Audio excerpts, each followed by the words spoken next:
Falling behind in high school feels like quicksand, right? Every time you try to catch up, more assignments, tests, and responsibilities just pile up, and it feels impossible to break free. If this sounds like you, don't panic. You're not alone. I see hundreds of people in our Discord server talking about being overwhelmed, right? So in today's video, I'll share 3 proven strategies to get back on track fast and regain control of your academics, even if you feel like you're drowning. And if you stick around until the end, I'll share one highly underrated tool that most students overlook, but can be a game changer for managing your workload.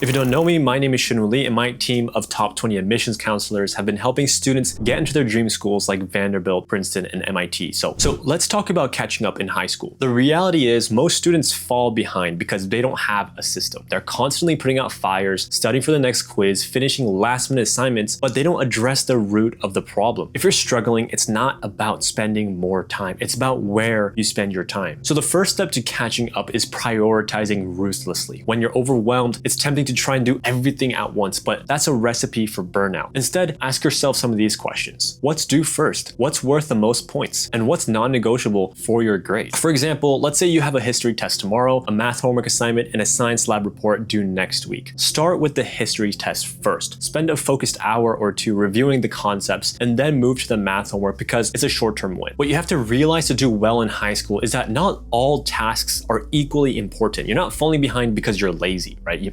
might be, but you're most likely overwhelmed because you're treating everything like it's urgent, right? Learn to separate what's critical from what can wait. The second strategy is the power hour technique. This is a game changer for students who feel like they can't focus. So here's how it works. Pick one subject, set a timer for 60 minutes, and commit to working on that subject with absolutely no distractions. No phone, no music, no multitasking. And when that timer ends, take a quick 10-minute break. So you might ask yourself, why does this work? This technique works because it eliminates decision fatigue. Instead of jumping between subjects or tasks, you're giving your full attention to one thing at a time. One of our students, Sarah, used this method when she was behind on 2 weeks worth of AP bio homework because she was in the hospital for a surgery. 2 weeks. So she set aside 3 power hours over the weekend, and by Monday she was all caught up. Focus beats multitasking every single time. The outcome you get isn't only defined by the amount of time you put in, it's multiplied by your focus. You don't need 10 hours, okay? You need 1 focused hour repeated consistently. Here's a third and often overlooked strategy. Leverage your freaking teachers, okay? Most students think asking for help makes them look stupid or weak, right? Or like they're not trying hard enough, right? But that couldn't be further from the truth. The underlying reason as to why you're going to school in the first place is to learn. So if you're not raising your hand or attending after school office hours, you're not doing your job. So many kids are so rushed to get a job and make money, but this is your job, right? To soak in all the information that you possibly can is your responsibility. And the truth is, teachers want to help you. Their job is to help you, but they can't if they don't know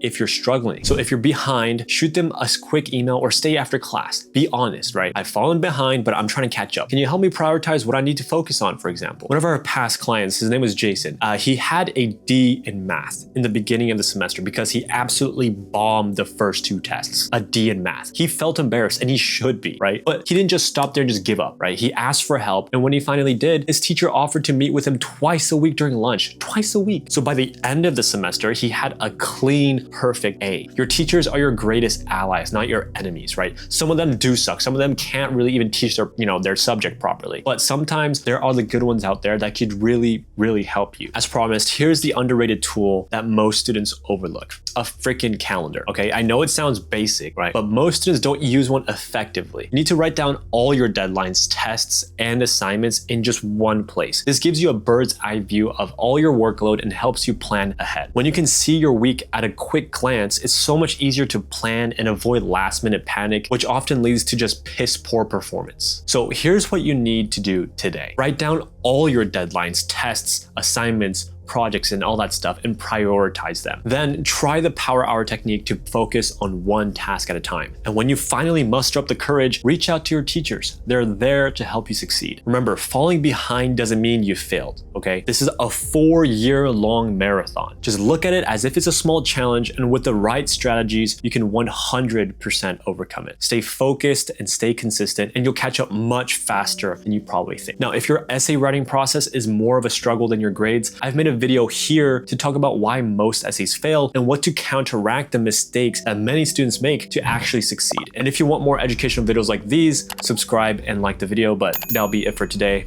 I'll see you in this video here. Peace.